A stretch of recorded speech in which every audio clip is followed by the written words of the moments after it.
There are many parts of Ireland that claim to be the land of saints and scholars. But here, in Strabane, we have produced some of the finest minds, the finest writers, the finest musicians that ever came out of Ireland. Cecil Frances Alexander was one of these people.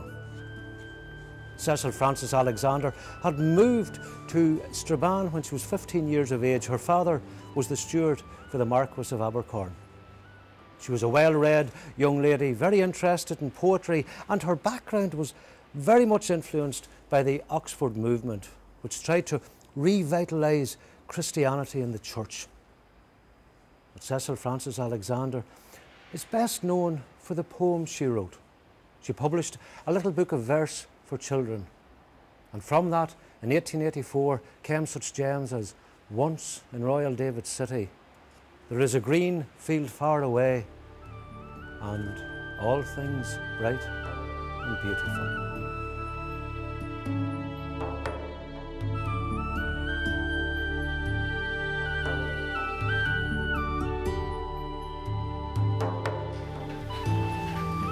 There is one man more than any other who has gained worldwide fame, well, particularly in America. His name was John Dunlap.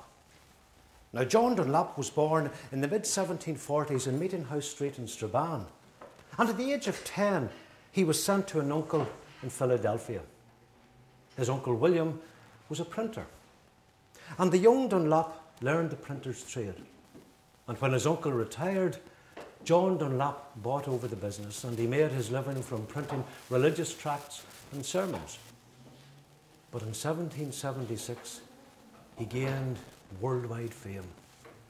He was given the contract to print the American Declaration of Independence. On the evening of the 4th of July, 1776, Congress read their Declaration of Independence from the British. And John Hancock instructed the printer from Strabane, John Dunlap, to print the Declaration. John Dunlap printed 200 copies of this. They became known as the Dunlap broadsides. Subsequently, Dunlap joined the cavalry and fought alongside George Washington at the Battle of Trenton and the Battle of Princeton. In 1784, he established a daily newspaper, the North American and United States Gazette. Now, it wasn't the first newspaper, but it was the most successful.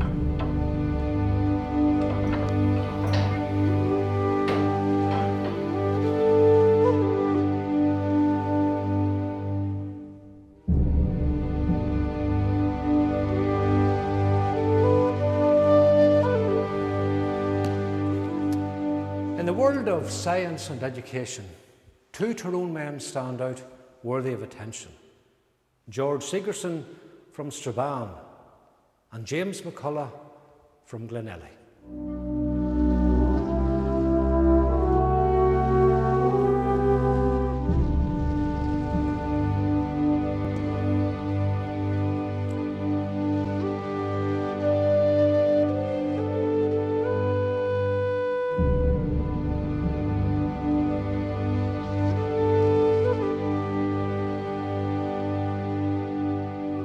James McCulloch was born in the townland of Llandahussy in Plumbridge in 1809.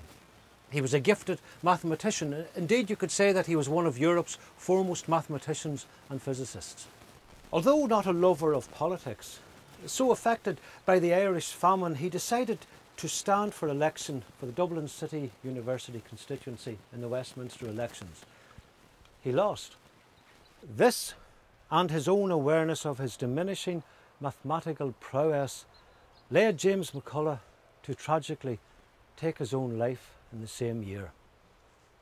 So beloved was this mathematician and scientist that his funeral procession stopped the streets of Dublin. That unassuming, generous mathematician, James McCulloch, is buried here in St Patrick's Parish Church in Upper Bodoni, Plumbridge. Now let us go and find out a little more about that other scholar, George Sigerson.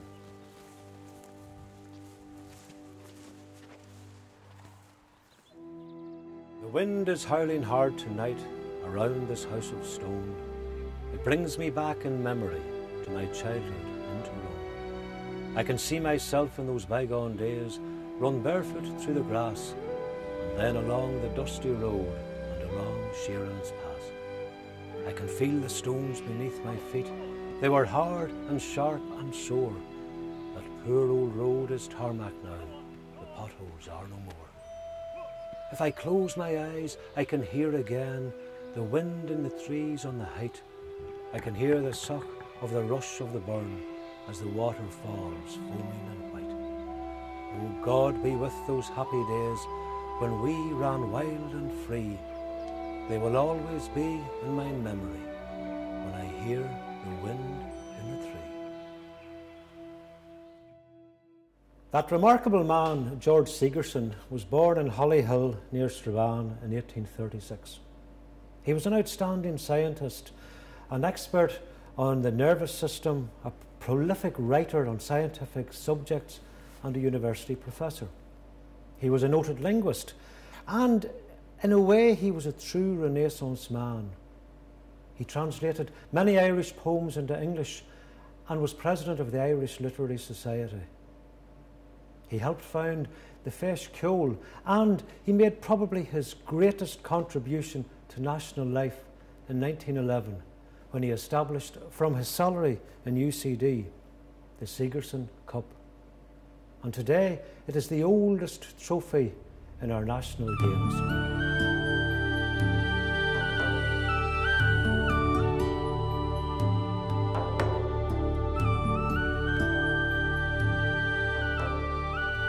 When things go wrong and will not go right, though you do the best you can, when all looks black as the hours of night, a pint of plain is your only man. Now those words were written by a Strabane man, Brian O'Nolan.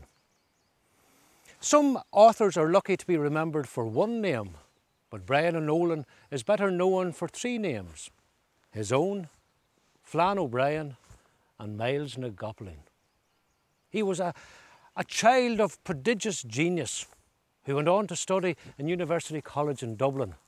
And in 1937, he joined the civil service, and there he remained until his death in the mid-1960s. We know him better for his journalism and for the books that he wrote, three in particular: The Third Policeman, At Swim Two Birds, and The Poor Mouth. Now, The Poor Mouth was a parody of all things Irish. He creates a place, a landscape, where the Gaelic is perhaps too Gaelic, the authentic is perhaps too authentic, and the poverty is certainly too poor. Framed on a murder charge, he pens his autobiography in jail, and there he tells his story. Only a Strabane man could do that.